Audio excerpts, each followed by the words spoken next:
नमस्कार साथियों, स्वागत है आपका एक बार फिर आपके अपने चैनल में। इस समय की अगर मैं बात करूं तो बरवाला में नगर पालिका के चुनाव की जो है चर्चा हर गली, हर मोहल्ले, हर वार्ड में है।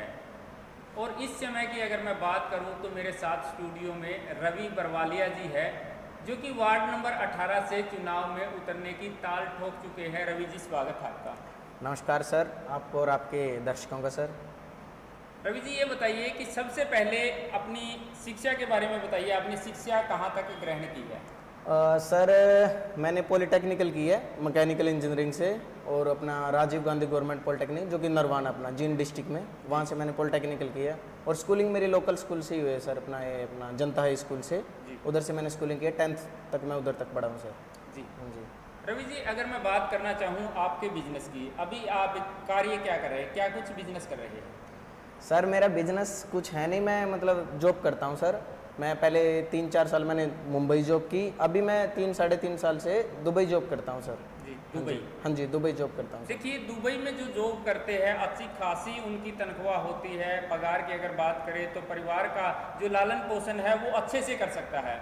लेकिन आपने चुनाव में उतरने की जो सोची है, क्या वो कारण रहे हैं जिसके कारण आपने चुनाव मैदान में उतरने की सोची?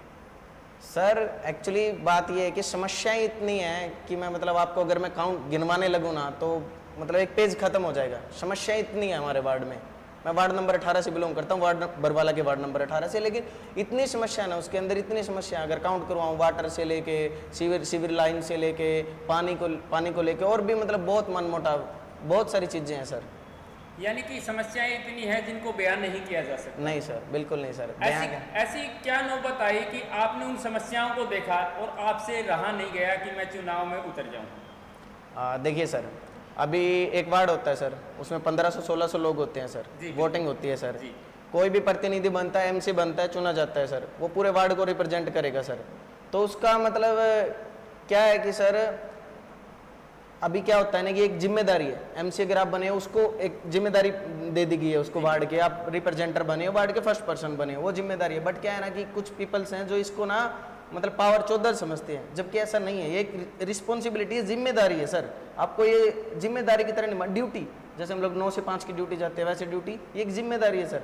आपको समस्याएं सुननी है, लोगों के संपर्क में रहना है। बात छोटा मोटा ही काम होता है, हाउस कीपिंग वगैरह, ये सब चीज़ें होती हैं। कोई एमसी को मतलब बाकी तो कुछ बड़े काम तो कुछ करवा नहीं सकता सर, एक होता है तो उसको वो सब चीज़ें करनी चाहिए। लेकिन वैसा नहीं है, यहाँ पे क्या आता है, लोगों के पावर, पैसे, मतलब वो एक अलग लेवल की मेंटेलिटी में चले जाते हैं। यानी कि कुछ लोग ऐसे हैं जो कि पैसा कमाने के लिए इस मैदान में कूदते हैं, लेकिन आपकी ऐसी कुछ मंशा नहीं है। आप केवल और केवल सेवा के लिए इसमें। हाँ जी, बिल्कुल नहीं सर। पैसा माता रानी की दया से अच्छा है सर, ठीक है अपना, ठीक है सर।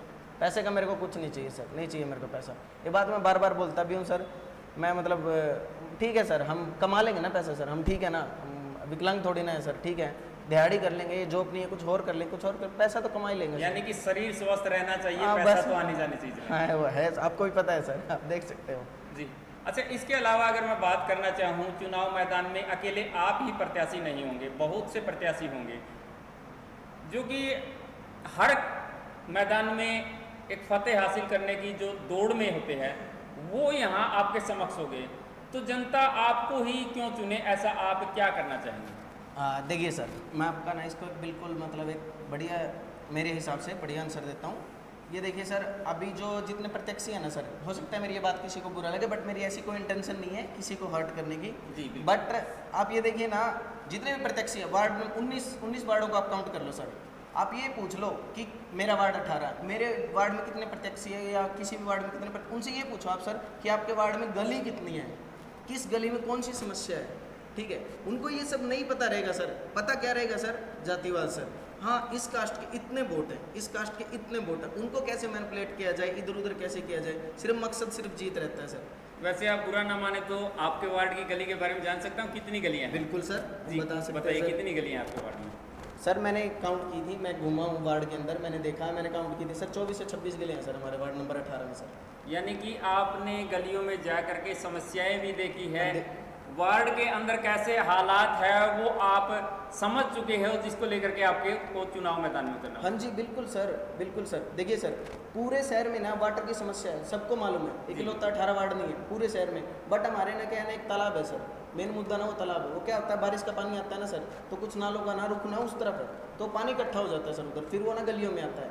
अब क्या होता है ना सर, हम जो जिस वार्ड से बिलोंग करते हैं उधर ज़्यादातर मतलब इतने क्वालिफाइड या मतलब कुछ पैसे वाले बोल सकते हो सर आप, इतना पैसे वाले लोग नहीं रहते सर, तो उससे बहुत प्रॉब्लम क्रिएट होती है सर, बहुत। ये ना डायरेक्ट नहीं है, ये इनडायरेक्ट है। धीरे धीरे आपको इसका रिजल्ट दिखेगा, डायरेक्ट नहीं दिखेगा। अब 2-3 हमारे ना 10-10 दिन तक गलियों में पानी भरा रहता है। मेरी माँ, किसी और भाई की माँ, सब लेडीज़ जो जाती है, जेंट्स का ठीक है ओके निकल लेगा कोई बात नहीं, लेडीज़ जो रहती है बेचारी अपने जो भी अपना पहनती है थोड़ा सा ऊपर करेंगे फिर निकल के जाएंगे।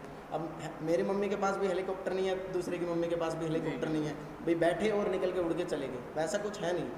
तो इस एक ये आपकी रिस्पॉन्सिबिलिटी है, आपको ये चीज़ें करनी चाहिए, नहीं कि आपको ये चीज़ें करनी चाहिए भाई फलाना हो ढिमकाना हो। ये सब चीज़ें क्या है, मतलब पावर एम्स क्या पावर हो। और एक बात आप ना किसी से पूछ के देख लेना, आप तो 100 लोगों की इंटरव्यू लेते हैं, आप ये पूछ के देखना एमसी की फुल फॉर्म क्या है, काफ़ी प्रत्यक्षी तो बता नहीं पाएंगे। मैं झूठ नहीं बोल रहा। आज मैं गया था ऑफिस में, वहाँ मैंने पूछा कि भैया कितने लोग हैं मैदान में, मैंने ऐसे पूछा अपना एसडीओ बिजली विभाग वाले में, उन्होंने मेरे को बोला 300 प्लस लोगों के फॉर्म उनके पास आ चुके हैं।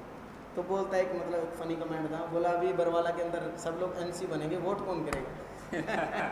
लोग इतने हो गए हैं। जी बिल्कुल।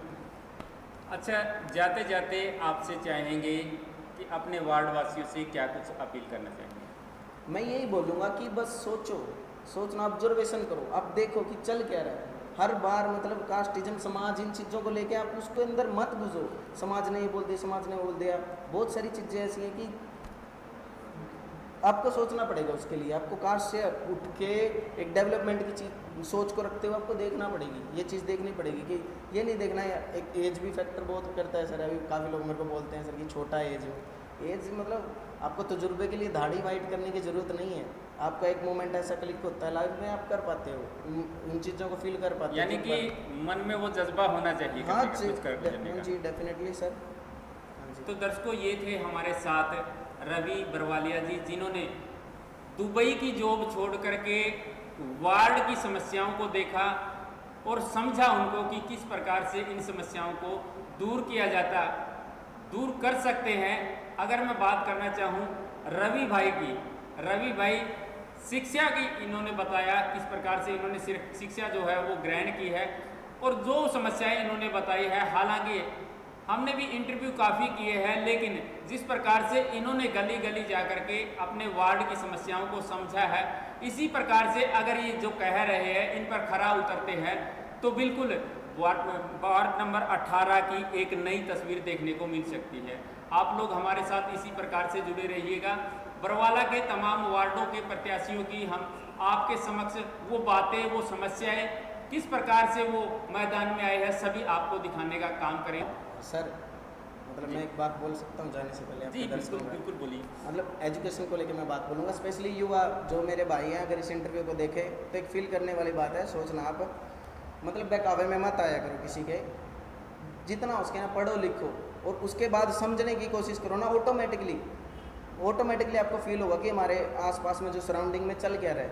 ऑटोमेटिकली बस एक बार पढ़ो, एटलीस्ट पढ़ के अपने आप को ऑटोमेटिकली डेवलपमेंट आएगी। बस इसके ऊपर थोड़ा ध्यान दो, किसी के बहकावे में मत आओ, ये फलाना ये ढिमकाना वो नहीं, सिर्फ सोचो समझो और पढ़ो।